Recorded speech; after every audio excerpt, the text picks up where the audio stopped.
We are live.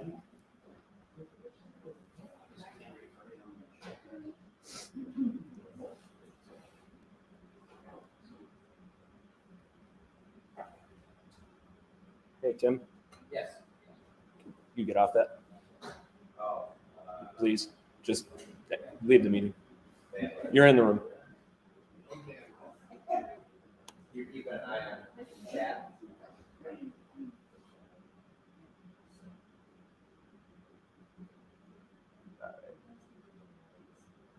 Take it away, Dano. We're on now. We're good to go. Thank you everyone for stopping in today. I'm hoping that we can all learn from each other. I see a lot of good experience around the table, a good mix of younger and more seasoned folks. And I'm hoping that just through some conversation that we can all glean a few things from each other and come away with some new perspectives and maybe some new thoughts about how we might approach real estate. So, with that in mind, I hope we can all view this as an opportunity to participate a little bit and share some of our own things that we've been processing. So I think what we titled this was basically learning from our realtor peers. I've been in real estate now for almost 18 years, and as I reflect on my own career, I never really knew what I was doing from the start, but I've been exposed to a lot of different role models. And you just kind of jump into it, and then you learn as you go. And I realized after reflecting that I've had so many awesome people to learn from, who set good examples and brought different strengths to the table. So I'm hoping that some of us can share some of those perspectives as well as we talk here amongst ourselves. But before we do that, we could just briefly introduce ourselves and just share how long we've been working in real estate. I'll start with myself. I'm Darren Miller. This is my 18th year in real estate. About half of that time, I was actually working in a full-time job. So I'm grateful to be just having one job right now. On most days. Let Pete go from there. Pete Mako, this is going to be my 16th year.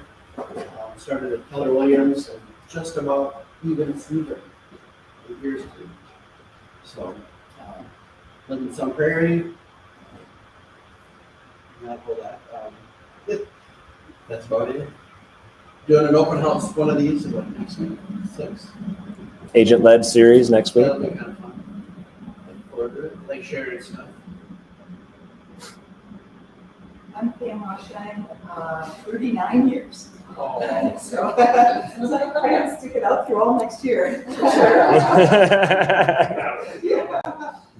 Let's see, born in Richmond Center, but mostly from Madison, Oregon, Brooklyn area. Family of realtors with Ann and other members, Ann, and Jackie had joined RE/MAX in 98 and became an owner 12 years, and now kind of easing back off the pedal a little bit, but realizing that I do need to stay active and use my brain. I like a lot of time with the grandkids and creative opportunities, but the thinking gap still needs to go for me to feel value, and I feel very fortunate to be here and do this. I enjoy real estate still every day. My husband thinks I'm nuts. So I love to see houses, love to see farms, and I'm special. I'm Renee, I guess I'm a newbie, I've only been in it 9 years, but I'm with EXP Realty. Thank you for inviting us.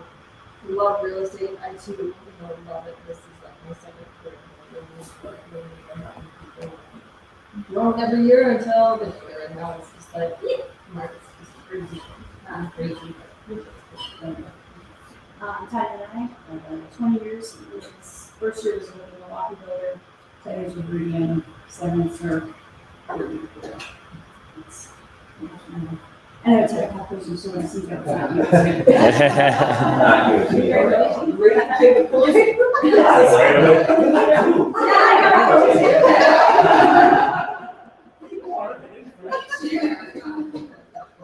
Lee Manning, so this is 7th year full time.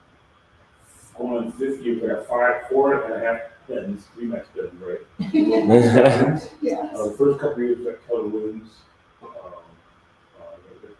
band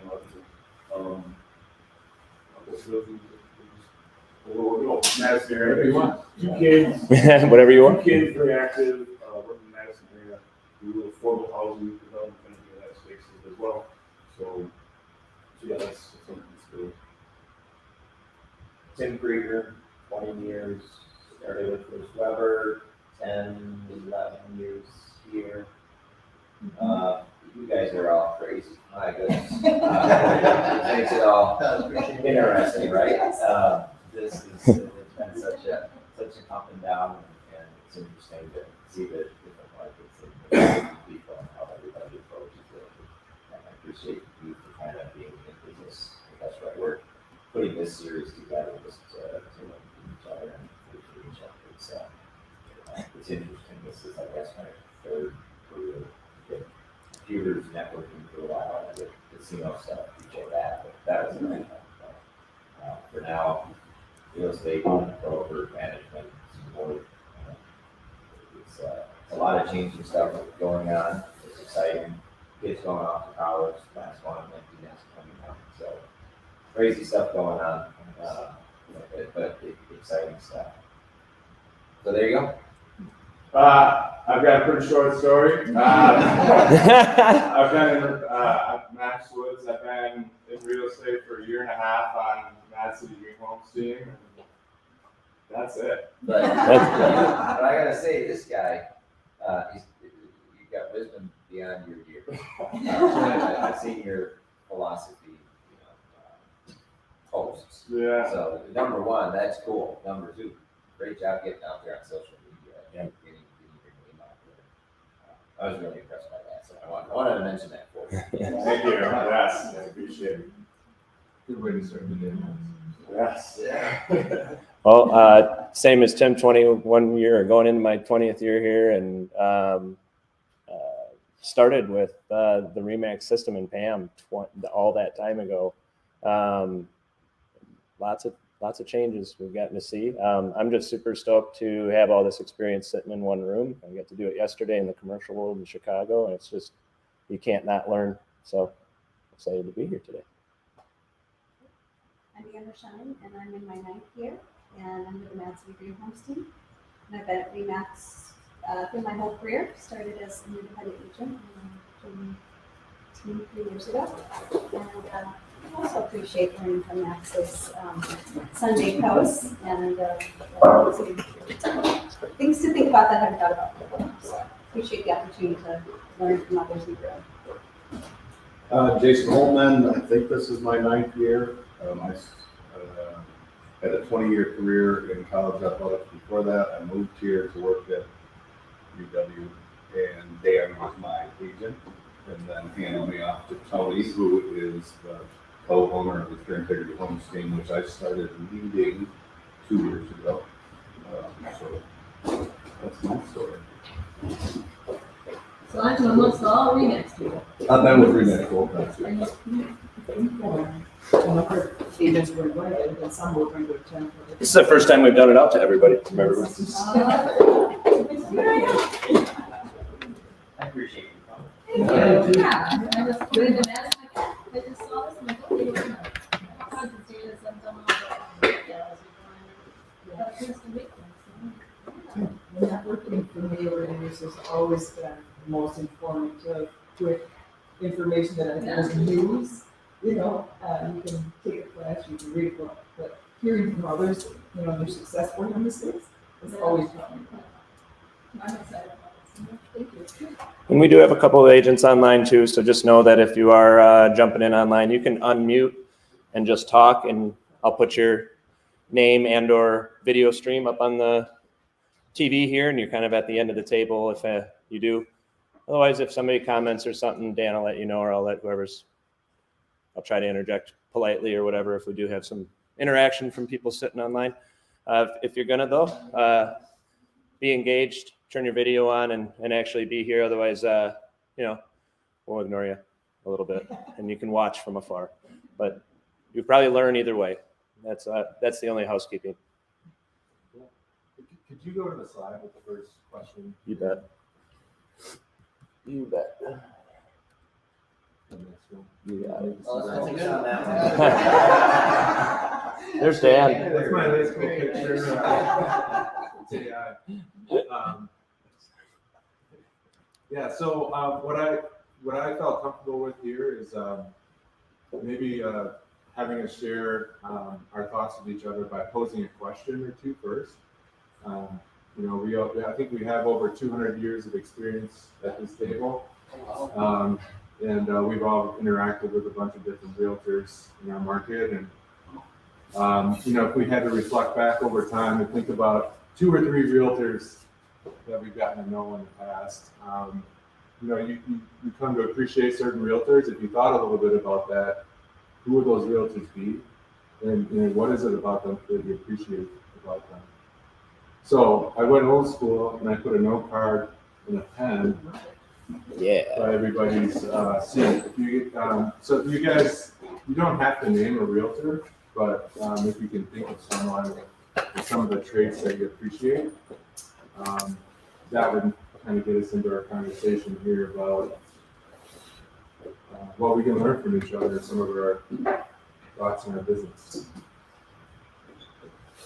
So let's just take a couple minutes and just make this real quick.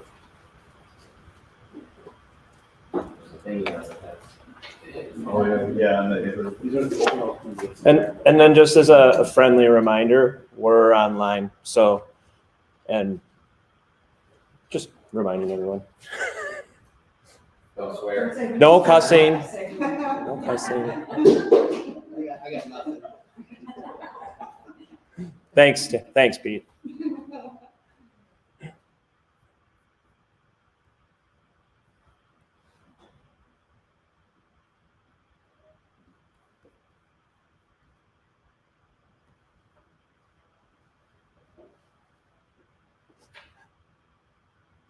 Who picked you up from moving? I just think that's why.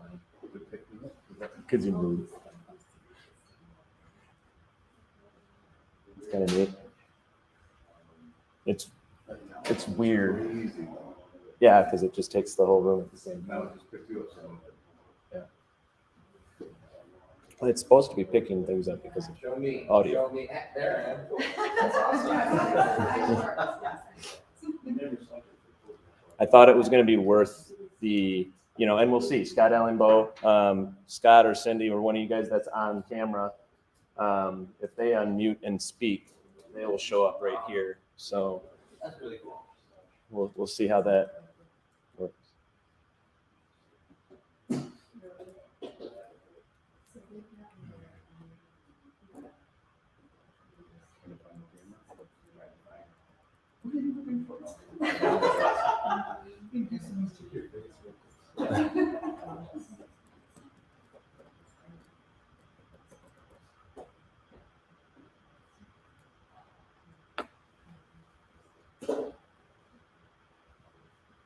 I didn't think that was going to be that easy. Oh no, I was going to pick. All right. So so maybe we can just use this as a launching point for just thinking of some of the role models that we have out there and what we've learned from them over the years. If you guys don't object, I'll get it started, and then somebody else can chime in with their own idea. For me, I think when I think earliest on in my career, when the light bulb first started to go off, for me is when I started working with Chris Menden. For me, she's just for a long time been that example that she's always kind to people and generous and genuinely just there to help, and never with any ego. And then I saw that translate into how that impacted the business. She, for the last, I don't know how many years, she's just through being a good friend and staying connected through her peer group, she easily does 30 or so transactions a year with people who love working with her and like her as a person. So, that was the business lesson in all of it, but when I think about Chris, She's really leaning into just being the type of person she wants to be in her business. And that's been one of the biggest lessons that I've learned. So that's my observation. Does it matter who goes? No? All right, this is gonna sound, I don't know, I'm not trying to brown notes here, but the two people to my left and right have been, their openness to share has been outstanding. And when you're, That is still true. no, because I've had lunches with them, I've talked to them, I've asked them questions over the years, and they just have been people to share their ideas and their backgrounds and different things like that. And we're in this cooperative business that is competitive, and a lot of times you don't see that. And that's intra brokerage. But externally, I've had lots of conversations with different realtors, and another really good one for me has been Matt Linsenreed. People have worked with him, I'm sure they have. Just his openness to share too, and you think about the competitive nature between brokerages, a lot of people aren't willing to do that. And, everybody's trying to get better, and everybody wants to succeed, and when people are open to do that, it's been excellent. But I'm not just trying to pick on you, you're sitting there, this is obviously true. But I'll go next, and mine are more like things I picked up from different agents of what I like and what they've done well. And one of my biggest things is responsiveness. There's a few agents that are not responsive, which is frustrating to me, that I actually even reached out to them and the broker saying, "Are you okay?" Are you live? Yeah, exactly. In a polite way, but yes. You're getting up right now, are you live? Yeah. Ones that are knowledgeable, and ones that do not make you feel like you're an idiot. I've dealt with some agents, and again, I've been in the industry 9 years, and I'm still learning. I think everybody learns every day something new. And the ones that make you feel like a complete idiot when you ask a question, favorite agents to work with anymore. But there are also some, and I like to be that agent as well, to try to teach the other agent that, if you see something on MLS, like I saw one the other day that was at $399 million, and I think that is wrong. Just things like that, doing the pleasant way, not I'll go next. Technology is my absolute nemesis. So I like Lauren has been helping me kind of baby steps. Darren's a huge part of that. I hope to talk to me to just do it in a lot of seminars and coaches I've gone through over the years. Dan, I learned Floyd Wickman, remember that one? Listed one, but we've gone through so many over the years. I just like that database management, and we deal with just 200 people anymore. You're not being efficient. Little tips like that. Tim, you're going to go with Derek Kittleson together, like contracts, huge list. Contracts front, backwards, and Darren, you would take 3 classes to do by agency alone. So just the thoroughness, the line by line, every word matters, every space. Can't forget it. That's good stuff. And I think if you're doing contracts, you're going to do much less, way less stress. I'll share that when I first started real estate, it was a small town atmosphere. Many of our offices are so different than Dan County and Madison, numbers of agents. And the competitive nature was severe. And so when I was in a little office in Oregon, I from another first rubber agent, a very kind act, I thought. And that's when there were more open houses.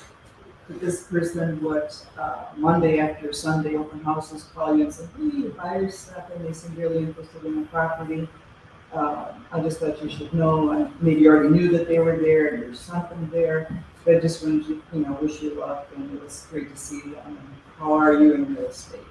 And I was taken aback by that, because I expected a more competitive nature again in this small town. And instead it was a very networking, how's your business going kind of thing, and actually stopped. That person stopped in our office a few times and was very kind again, and just saying, sometimes it's rough out there, but how's things going? And so I'll never forget, you know, it was such a kind gesture that nobody was stealing my fire. Nobody was trying to do it, you know, and the person said that sometimes they might ask a question, so you should ask him that, you know, so I appreciated that kindness, like you mentioned to Chris Brendan, but that kindness isn't forgotten. You know, there's an integrity level that goes with that, and one that just feels good. You feel trust for that person. So I go, it's funny, like, 12 names here, right? This is stop with one, it's great, right? When I started doing swings and time for her, and that transition, we spent a lot of time doing Holly from Bill to the apartment system. That's very good, but you can go through the question as well. At that time, really, she broke her foot, I think it was, and so she needed help. So we all spent time helping her with the dementia. So, but that was a great experience. You can get her house, she's mobile, you're up and in, you get to ask questions. Not just those questions, that questions, right? So I went on my home with Brian Keeble. Was in, I remember they did it. 2 mortgages at a time. What I'm going to do, right? You do it, here's how you do it. So if you want to come here, something like that. But then you talk about training. One of still to this day, it's the top of my head, is the King Rivers training. We went 2 of those. One in Minneapolis and one in Milwaukee. Now, that guy stuck with me for some reason. Just the way he talks, the way he did, the one I keep sticking to is Megan off market. I kind of feel the same about Megan as you feel about Chris, but if you know Megan, she's holding the other side of that. It's so cool. It's a different kind of faith. I almost call it loyalty rather than just niceness and kindness. It's just a different aspect. And we've been through some things. There was a hockey club right now, right? This massive. What do you call it when you want the group reading your special like break dates with that? Yes, actually, it's like Notice. This notice is stupid. The inspection was done, and we were at the soccer tournament, so she literally was like, open your laptop in the stands. She started reciting things off to me, like, thank you so much. We got it done, pushed it out, and, you know, same time, just selfless whole thing. She wanted to drink with it, but she wanted to help. That's what I think my mind. Natalie, if you can hear or whatever and you want to go ahead. Well, I didn't have much to really add. There's been 2 people in my journey for the last 7 years that have really they're top notch, great people, love to talk with. I mean, there's so many of them. Lane is the most friendly, helpful, you know, go-to rock that you can even imagine in our industry. Dan Miller and Hummer team, you know, perception's always reality, right? So that's what we think is our reality, but I don't know if this is true, but Dan Miller and Amber Hummer's, their ability to expand and it appears delegates to free up time to expand is so admirable, because that is that's my weakness of letting things go and to free up my time for either personal life or to even expand. So Dan Miller is my hero. Very cool.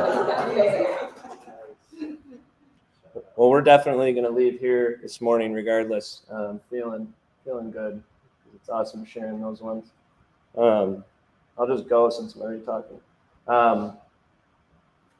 I wrote down Jim Veloff, and I apologize too because I've been in the same brand for a long time. I have some people I could list off from every brand in town, which I think is unique of our geographic area.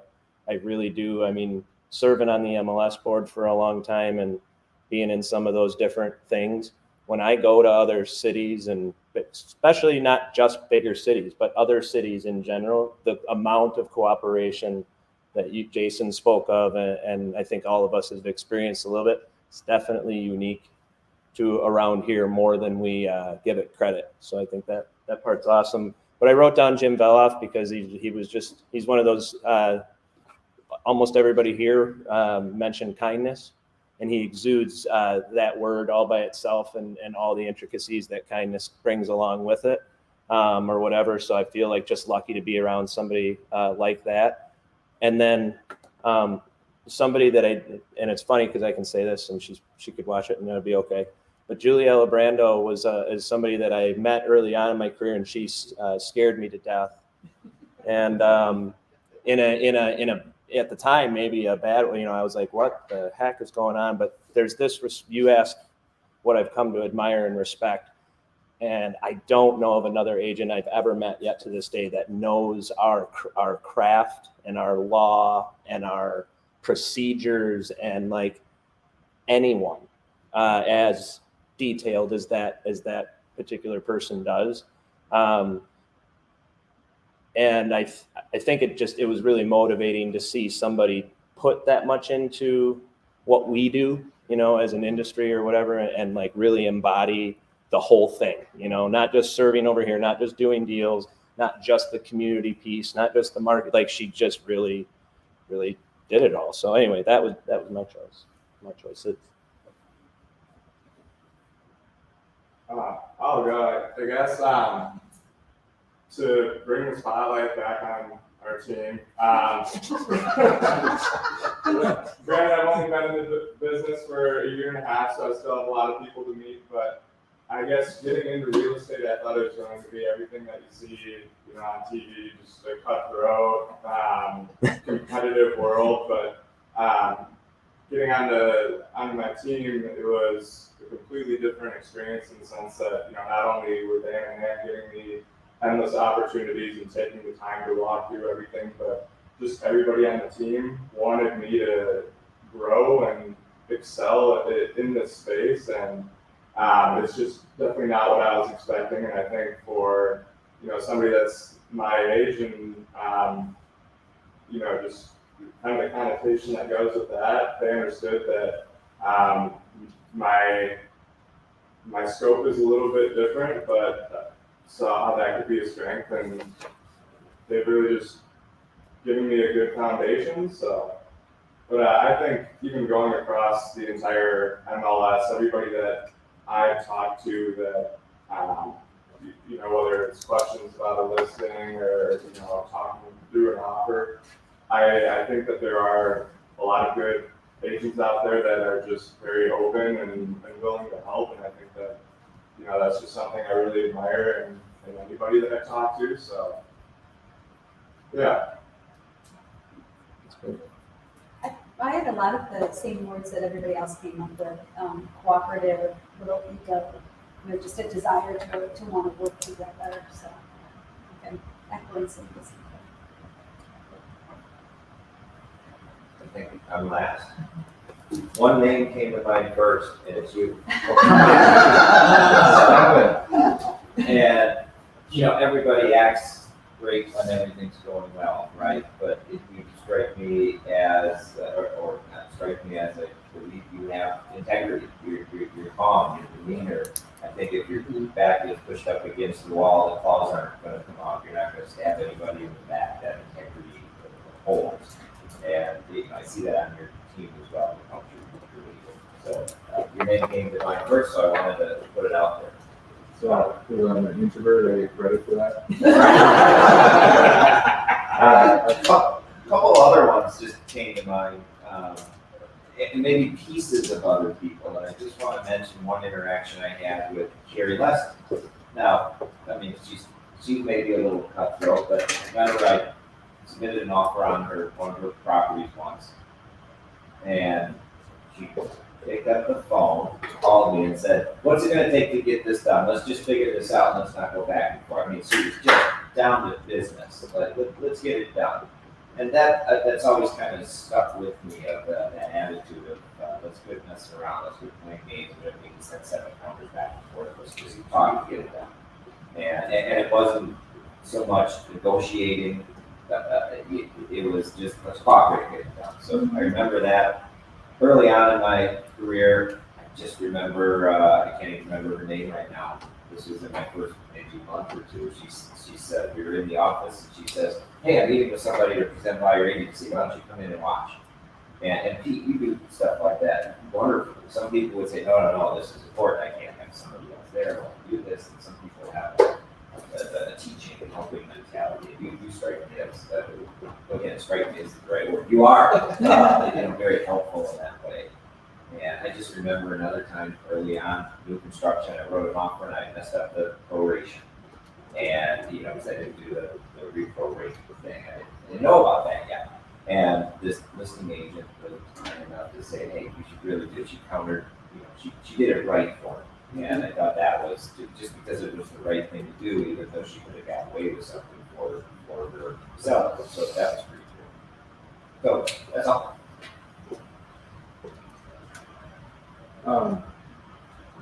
All right, so far we've got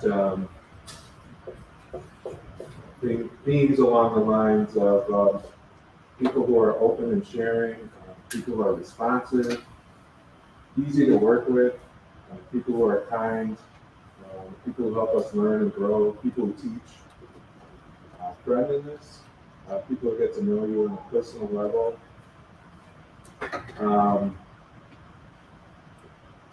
People who are helpful and generous, people who are willing to grow, get out of their comfort zone a little bit. People who lean into their craft, who treat their job as more than a job, like a profession. So it's kind of an interesting group of traits. So, as I think about those traits, none of them, for the most part, get taught by coaches. So that was one of the things that's jumped out at me. We all admire these traits in people that are more about who they're trying to be as a person, and less about strategy and tactics and things like that. So that kind of jumps out at me. I think the last few weeks I noticed attitude is a big thing, because a lot of agents you call up and they're all griping about the market. It's like, well, the market's the market, but what are you doing? Crying about it. There's lots of things you can be doing, but I think some people are, they're not griping. I think that attitude is a big thing. I like to remember what agents were really good with a good attitude, because you want to gravitate towards their listings or contact them and say, I've got a listing coming up, do you have any buyers? Because you do want to work with them. I think that's a big deal. I think it's really interesting that you pointed out that those parts don't get taught or talked about, and really all those things were the golden rule. And to steal from Pam a little bit, but anybody that's done any hiring, it's kind of the main spectrum, right? Like, love to teach people, that are new, and that was already in here. And then on top of it, somebody that's cool with the golden rule. That's pretty much all you need for a good base. I had an agent early on, like the first year, they said, this is a big sandbox, and we're going to be playing it again someday. And I'll never forget it, because it's true. It is a big sandbox, and you will run into a co-broke that's like, if you're a jerk, a couple of years ago, they do remember that. And all of a sudden, you're at a disadvantage. So, Yeah. And if you do it more than once, it becomes a reputation, well, then you're especially in a small town. I just think that's really interesting, though, what's taught and what's not taught, even in our classes and things like that. Yeah. I wrote down a couple of other people or teams as well, that I think might be a little bit countercultural. But people who really lean into their passion and make that part of their business. One person I think of, Ryan Schmitz, he loves investing in multifamily real estate. And you can tell. He lives and breathes it, and it comes across all the time. He's willing to share information, come to our team and help us grow as agents. We've had him talk to our own clients.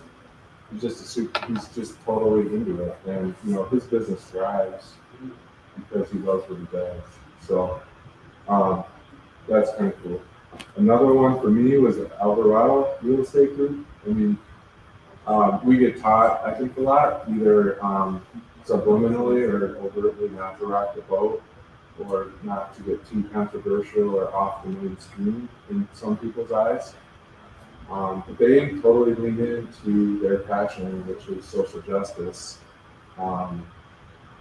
And ultimately, I think because they're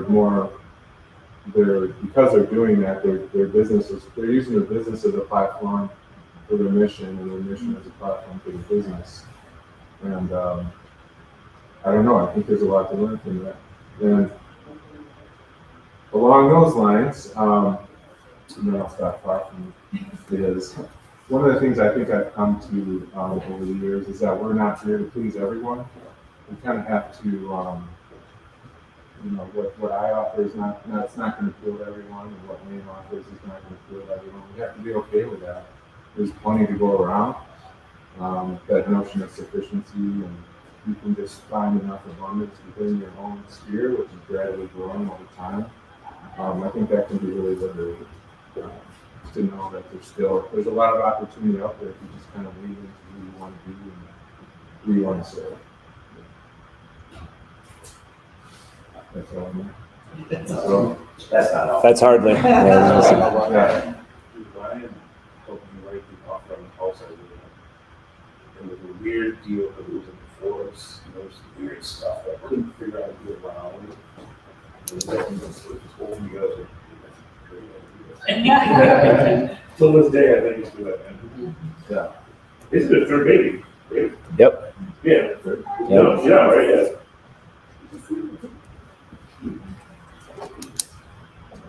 I wrote that down too. I think Katie Jo too, I mean, she has a real passion for design, and that shows in her marketing and her listings. I think that what you're even putting a spotlight on, other than just those individuals, are the people though who they are their thing. They've chosen their thing, and you can tell, and they're not forcing their thing. They're really doing their thing. Yeah. Is Katie Jo or be next week? No, actually Ryan and Katie Jo started their team here a long time ago, but they've got a cool history too. So Ryan Schmitz's family ran a family like real estate company a long time ago, and they kind of revived that brand together. And yeah, it's a neat story. They're right downtown too. I mean, I know Sarah Carlos, I think Sarah's kind of really stepped away now. She just published her first book. Carlos is kind of taking over the book. He's always run it. Yeah. Mm-hmm. Yeah. No, I'm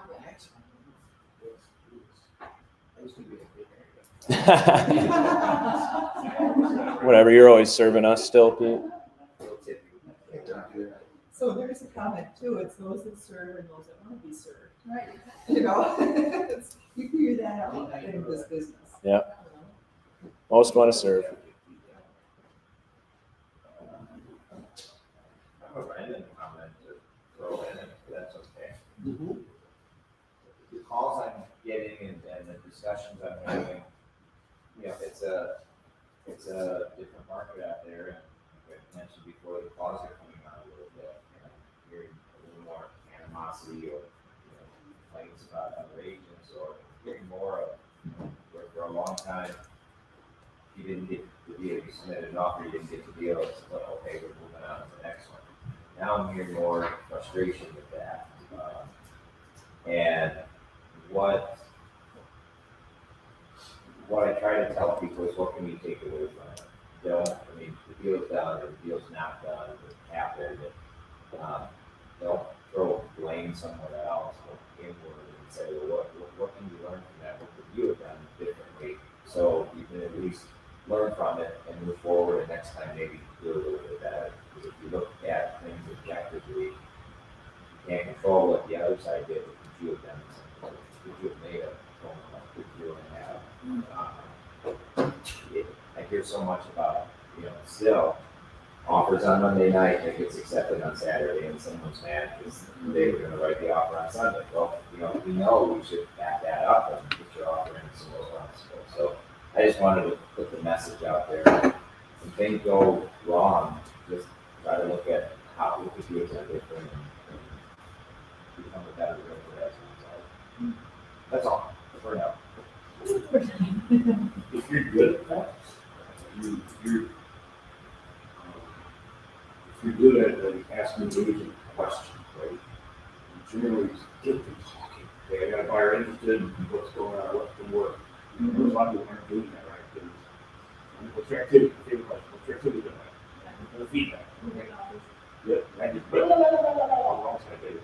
But what I'm getting at, if you do that correctly, or at least a little bit, you should have an idea of what you could do, or where you're missing it, right? Where your weaknesses. Generally, not all the time, but. I think some people are pretty nice. When they're wrong, they're Yeah. I already know they've been wrong. But this will say it. Yes.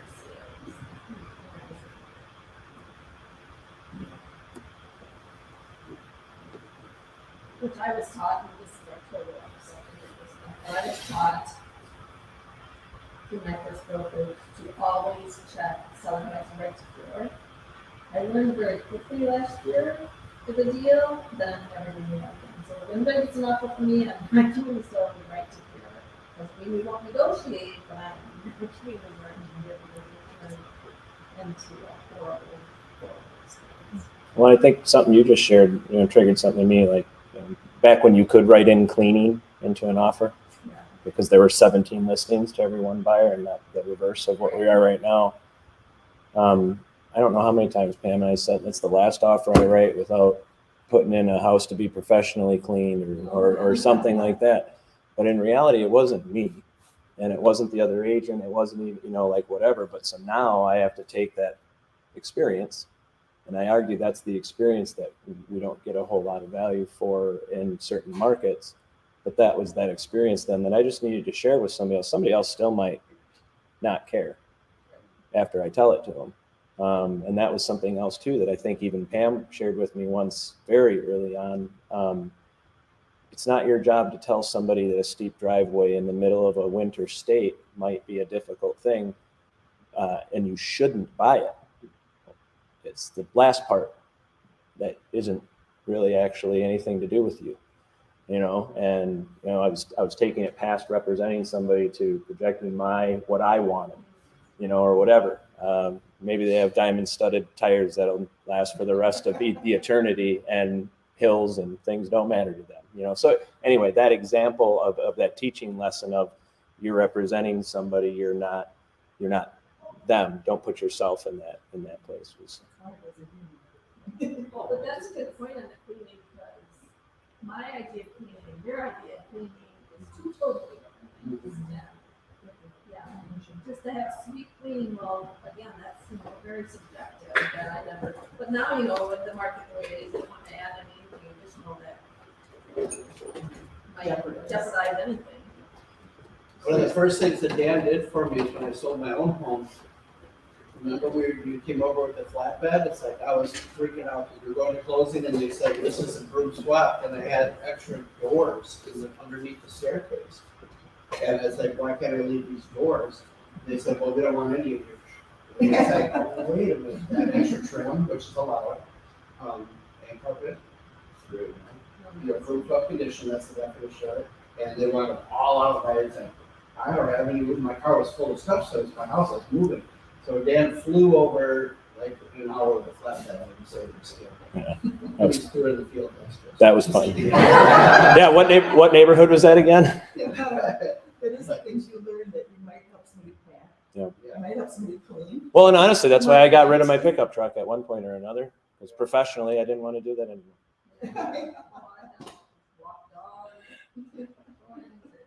So that, I think, those are good examples of us stepping in and helping our clients go over hurdles, right?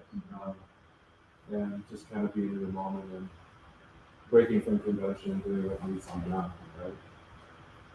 Lately, we've been hiring a lot of cleaners for our clients this year because it seems like a lot of sellers don't want to clean anything. So Interesting. That's something I incorporated during COVID, like, I feel like all the teams, right, so clean, so what? Right? When I started adding that, and then I added it to my seller guide, like, so now it's just a standard thing, right? I think that's how real estate happens, you change, but what's it, staging, and add staging there too now, right? Because I'm like, you're gonna do it, you gotta compete. Yeah, well, I'll figure out how to stage it. I'm better stick with that, but those things you add because the market is what it is. Definitely. Maybe Cheryl gets, Cheryl, can't think of last name, inside story staging. I just gave her 2 pieces of furniture out of my house because they wouldn't fit anymore. She's like, oh my God, I need shelving, it's perfect. So, but yeah, you have those things to compete. I wasn't ready to do that, but you figure it out. You build it into your processes. It just is what it is now. So now we can dream of this, offering those things, right? I kind of like the idea of controlling what it looks like when photos come up. It's going to benefit. Right? So, Yeah, I go to all my photos and do stuff around, and hopefully I remember where it was and put it back in that spot. My sellers know, because sometimes they'll have like, this last one, they have stuff on the counter and everything, but I look at horrible photos online, and I'm like, I do not want to be that agent that has these horrible photos, so.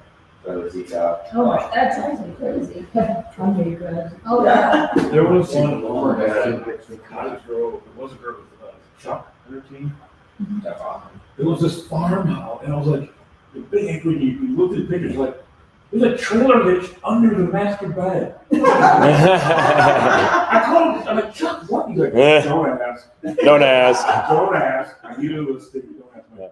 Dude, that is weird. We only get to do those stories after we turn the Zoom off. And to clarify on my, I won't write in, the seller has my spirit, my buyers know, and I have like the spreadsheet from the WRA that goes out that explains it all. Yeah. So I mean, they have a choice if they want to do whichever way. Well, and the nightmare that can come from choice, and I think that's the other thing that Tim was trying to like kind of explain. Like, we do our best, and then you can't control what you can't control. And I think though a lot of us, me included, get emotional in a market that is more highly emotional right now. Normally, we're all so busy transacting that my argument would be at the very end of April, beginning of May, we couldn't sit here and do this. It's very, and I'm so glad we made the time to. But it's interesting in what the pressures and stresses do. And to your point, the claws coming out, or the higher you rise to the top, the more people are gunning for you or whatever. But again, I think that's where surrounding yourself with people that are cool with everybody kind of being in second place together versus that fierce need to be over a number one over everybody else is hard to withstand and hard to do when things get tough. Yeah, we get put in interesting situations all the time. So the more we can pause and respond and instead of react and flexibly, we come up with a solution that's ultimately going to be good for everyone. I think that's in everyone's benefit. I think we're getting short on time here, but I did write down a few other questions, which I don't know that we need to address now. But maybe, these are things that we can think about on our own time. I think about things like this from time to time with my own business. And, these are personal questions, but, are there any aspects of, our current approach to real estate that don't feel right to us right now? Maybe these are things we do because we think we should be doing them, or because we see other people doing them. But we're doing them and they just don't feel right for us. I think that's a good question. These are pretty deep, insightful questions. These are great. Well, you're not going to have to take your test for your license. Max didn't hear anything like this, right? It's a thought-provoking kind of business, because you're again working with humans, all the time.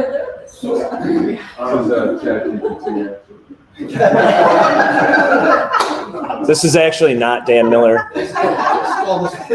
What questions could we ask Daniel Miller? Again, I'll put you up first. I'm on a community phone society board. The lady who runs it, her husband, Milwaukee recently got into investing.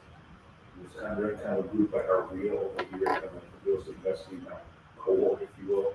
So bought their first property, went through it. I heard about all the headaches that she's going through it. And when we flipped the house, and over yesterday, Saturday, yesterday, so we had a meeting. I know. Well, so we have one office. This is group of children. One office. Oh, that's all you need, right? Oh, all you need is one. Need more than one office because they were good, right? She's like, yeah, but she's going on lots of different problems and the inspection and this, that, and the other. She's like, no, dude. People just suck. I'm like, that is kind of the world. It is what it is, right? So, to your point earlier on this question, right? My daughter babysitted for a couple next door who I lost to a team. And because of their SEO presence, right? They click and boom, they're in it, that kind of thing. We've all heard those complaints on the different Facebook pages and whatnot. You have a buyer that they would but they're not. So keep thinking, that sucks to me because I don't have the money to have those systems in place where you just keep going at people. You know what I mean? I am personal and look, hey, you want to work with me? You're a You're a people person, you're a relationship. Yes, I'm a double guy. So we compete, that's tough in this market. Those people in the budget to buy those leads and the machine, that's tough for me to. And again, I have a point now where it's fine. You lose some, you win some. There's some I've lost some, there's some I probably shouldn't have had, but I did. Divorce, whatever. But that's tough in this market, specifically right now, I think. Because that's, I think we're like to get those systems, right? Go off the machine, 100 churn through, try to get free convert, yada, yada. Where's the meaning in that though? And where's the fulfillment? And Well, and to be honest, you're well, number one, you're assuming that those same things that are being affected by this market are not being affected, and they are. I know for a fact because agents call me and say, we're shutting off Zillow and we're doing this now. We're doing this now, right? So, but to your point, we've probably lost close to 500 real estate agents out of our board between when the interest rate dropped to now. This was the hardest fourth and first quarter that we've had in a row. As far as from what a market was to what it changed to in 26 years. But the rest of the year is planned to go just fine. So what it's going to do is it'll kill anybody that wasn't started. And that's unfortunate, especially seeing as how it just did that for COVID, because that hurt a bunch of people that were. So there's now going to be this really big gap in opportunity. And I think that's part of where talking with what we've learned from others. Oh my God, now people coming in, there's a gap of people that aren't middle of the road. There's going to be a lot more people that have a ton of experience and then a bunch of new people. But that middle of the road, there's going to be a weird gap that we've never really, at least in the last 50 years since professionals, we haven't experienced before. So that'll be interesting. That's why relationships are good, because you call and just make small talk and say, man, I got stuff coming up in my yard. Is it coming up in yours? And just make a small talk, and then you close it out and say, do you know of anybody could use another client? Just ask, and you can really. It is surprising. Here you go. I got an uncle who just wants to move here or something. But that's it's an independent contractor going after. I don't do social media very well at all, so you have to call people and you gotta make that connection. That's nice. If we flip that question about what doesn't feel right, you could think about it in terms of what might feel right. If you were to practice differently, or real estate a little bit differently, that's more in line with your unique personality or strengths or skill sets, what might that be? I just, some of the people I think about that I see thriving right now, I see them leaning into that type of mode. Anne's a good example from last week. She wants to do a lot of work in the community, and it's been a natural fit for her, and has led to a lot of good things in her life. So Yeah, and then I had two more questions that we might Jump think on. about. I think on the next slide. And this has to do about who we're here to serve. You know, I don't know that we think about this that often, but if we were to think about who our ideal client is, maybe not in terms of demographics, but in terms of the type of people they are, what they value. How would we describe those people, our clients? I think for myself, it's hard to do because each one of my clients have been first-time home buyers, and then they're higher-end ones, and then we have the ones that are bought homes, so they're kind of middle ones, so they kind of know what they're doing, but they don't know what they're doing. And so, I mean, I love all of them, especially first-time home buyers. I love them. And they're so fun to work with because they're not going to go and they're out of town. I think this is awesome. Because my ideal one would be, okay, we're gonna go over to the south, we're gonna buy it, we're gonna offer what we're asking, we're gonna get it. Okay, done. But yeah, then that's a hard question to answer for myself. I would say that disc profile, if anyone's ever taken classes like that, that's helpful. I think Lots of personality traits that we could get in that there. Yeah, just who do you get along with?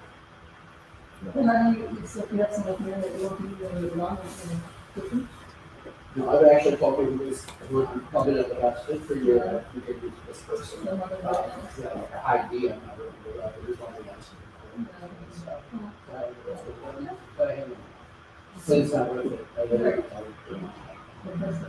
But they appreciate it. Yeah. You know, you're pretty straight up honest and say, look, maybe you'll find something better.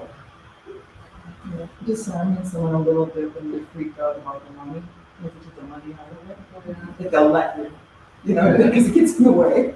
If you can disarm a little bit and say, look, your closing date is a better date for you. So, if you can kind of harmonize some of the thoughts together, I think, and if someone will let you get to that conversation, then I think you can adjust to that personality type that maybe isn't a good match for your personality, but you want to finish the job because you started it. And the type A person's not usually going to stay here, So I think it really again is about humans. And Elaine said that too recently in the video. Keep the money out of it. Yeah. That's the way we do that. Yeah, that's cute as value, but not dollar value kind of thing. So sometimes I think I found that works well, but I found too at the end in our practice that it's pretty obvious quickly in if someone wanted to work with female, or age difference too is, within one meeting, a lot of times you could figure that out. So I had a team, I suppose sometimes really helps that way. That's a good. You can match people. Yeah. I tend to think of it in terms of on one end of the spectrum you have the folks that just want everything to be easy and cheap and fast and not a whole lot of communication and interaction. And on the other end of the spectrum you have the people who want your time. Every day. Who want to hear your opinions and your insight, have conversations, and I don't know. So, but sometimes if people are just looking for the fast and quick and easy, it's lower commission, it's less time together, feels a little more transactional. So what end of that spectrum are we? Where in that spectrum are we? Is our ideal client? I don't know, that's one way I think about it. the push and pull with that I've always been frustrated with is the customer service aspect of how, I don't know if any of you did food service, but that's like where I cut my teeth when I was a teenager.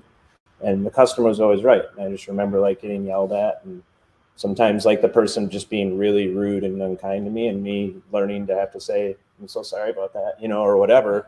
Now though, then listening to coaching 20 years into being in business of who's your ideal person, and do you really want to deal with somebody who doesn't appreciate you, or value your time or all those things? And I'm going, sometimes I have to work with somebody who doesn't value those things, and they're certainly not ideal, but I have to because I'm in business, and I have to, whatever. But I wish I was more like Pete.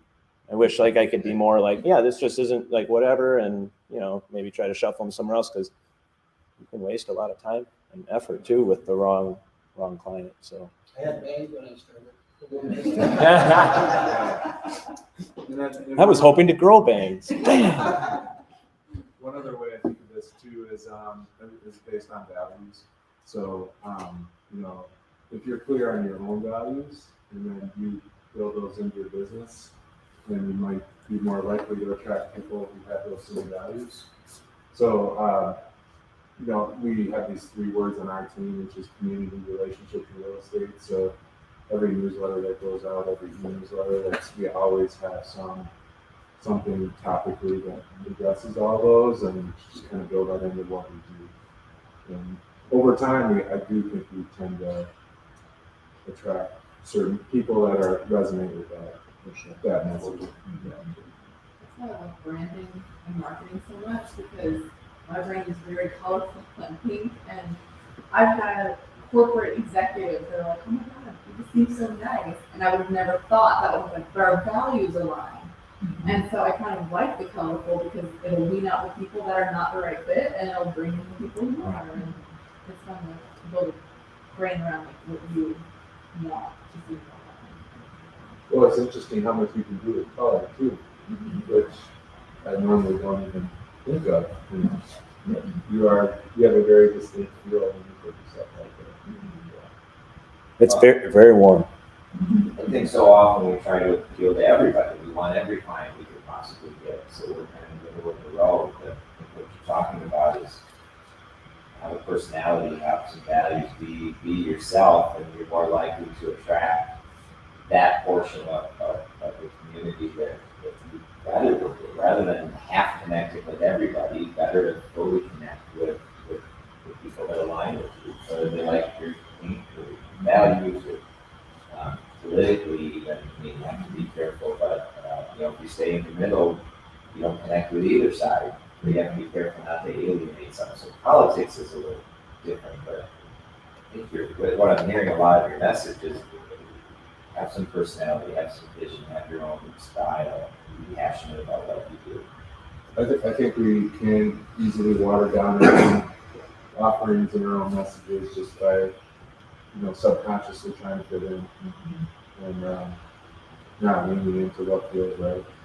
When I started with Remix, I was sweating a little bit because we had a board on the wall that said today's new listings. And you'd walk in the computer room and see the new listings. And I was like, oh man, I want my name up there. And I was so new to Remix. And this person that didn't have a lot of listings was in the room with me and said, just be yourself. You'll be fine, just be yourself. And I took that day as thinking, oh, okay, he's right. I'm just going to do my thing and be myself.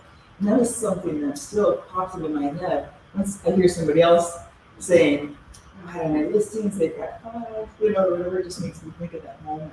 And it was a feel-good moment and a true, true part of what you can do. This wasn't just something you read in a book to try. It was real. I really think I'm taking today, like I'm just taking don't be everything to everybody, but more importantly, instead of what not to be, like just concentrate on what you want to be and, focus on that. Try not to worry about what other people are doing or not doing because chances are the appearances too. I know Natalie, not to contradict, what's perceived as reality or whatever. I actually look in our industry and I think the opposite of that most of the time. And it's only because I'm on the phone calls with those people, and social media is not a good representation most of the time of reality. And so in our business, and I think, Dan and I talked about this too, and I know now the conversations with AI, I didn't realize how many of my past friends and family, actually, when I started asking about certain things specific to this, how many of them actually just thought real estate professionals needed to be fake in order to do their job. And they didn't mean any disrespect by it whatsoever. They're like, you're one of the realest people I know. I am so surprised you're still in real estate. And I was like, I didn't know how to take that at first. I mean, obviously I was offended because I was offended for our industry of that reputation of like, wow, but I really didn't think that's how we're perceived. But we were by enough people for me to note it and say it out loud. So it was kind of a little eye-opening.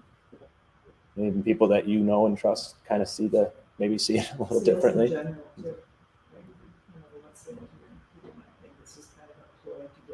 need to buy. It's kind of a weird perception now, the younger clients I've had that watch too much TV and they're like, oh, I can cost a bigger, but it's cool. It's like,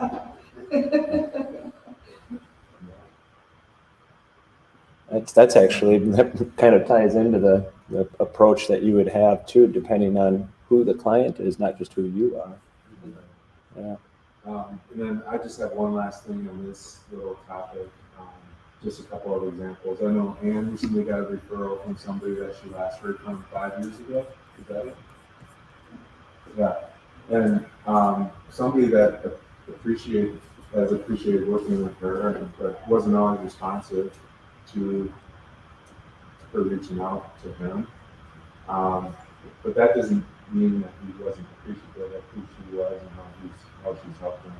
I recently had somebody reach out to me after 5 years too and said, can you lift my help? So that's just a reminder to me. It's not, we're always looking for that immediate sign that people are gravitating towards us, and it doesn't always work that way. Matter of fact, they're often present. So those are good reminders for me. Yeah. It's a long haul investment for you. Yeah. This is your career. It is, and it'll pay off. Nothing spoke more clearly to that. We had our new licensee, but in commercial. And Sarah Mohammed's only been in for 9 months. But we took her to that commercial symposium yesterday, and it was amazing to watch the interaction with some long-standing people that haven't seen a 9-month commercial agent before, because it's the hardest thing. And you to start in it and to have somebody raise their hand and go, you will not get paid for the first 2 years, most likely. And I mean, at all, and so, but like to have everybody in that room though, be like, just keep going, like positive and like whatever. And to see a room that was made up of a completely different room of people that I saw 10 years ago, in just that space, to see what is evolving and changing. It's pretty dang cool. Sounds to me like we could do another hour if we were to actually break those questions down. So Good things to think about. Thank you. Yeah. Thanks everybody for your time. anybody online have anything or anything else you wanted me to share with Dan or the rest of the group, or anybody want to unmute and say goodbye? And if you're online and you joined us for this today and you're still watching, it looks like there's a few of you on there. Thanks for watching. Feel free to comment down below. The people that were in this room or whatever, I'll make sure to tag on it or whatever. And if you have questions, we'll just try to maybe keep a valuable conversation going. Dan Miller, thanks for hosting today. It's awesome. Thank you. Appreciate it.